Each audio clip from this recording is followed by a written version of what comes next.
V Siemensu sistematično raziskujemo in analiziramo, kaj so ključni tehnološki izzivi sodobnih velikih mest. Te ugotovitve so potem seveda tudi podlaga za razvoj novih tehnologij in rešitev za urbano infrastrukturo. Naša raziskava, ki smo jo izvedli v Londonu, pa je pokazala, da pravzaprav ukrepi, ki jih sprejmejo mestne oblasti, lahko prispevajo le manjši del k doseganju ambicioznih okoljskih ciljev. Vse ostalo je odvisno tudi od tega, kako ravnamo in se odločamo prebivalci mest, pa tudi podjetja, ki delujejo v nekem mestu.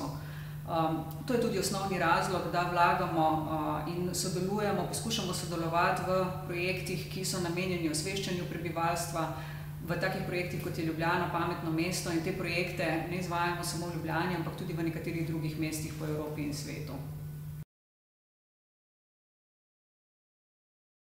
Kaj je pri Ljubljani najbolj izstopajoče v pogledu okoljske učinkovitosti?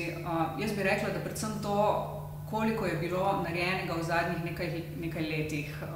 In da gre tukaj poleg nekih sistematičnih ukrepov, ki so seveda nujni za to, da se pač prilagodimo vsem zahtevam, tako glede emisij kot energetske učinkovitosti, je bilo uvedenih tudi kopica zelo inovativnih okoljskih praks, ki so bile kot take priznane tudi v mednarodnem merilu.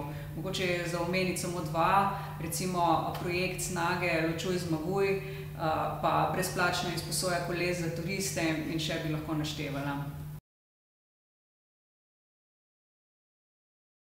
Kaj je moja okolju najbolj prijazna praksa? Ja, vsi me poznajo po tem, da nikoli ne uporabljam dvigala.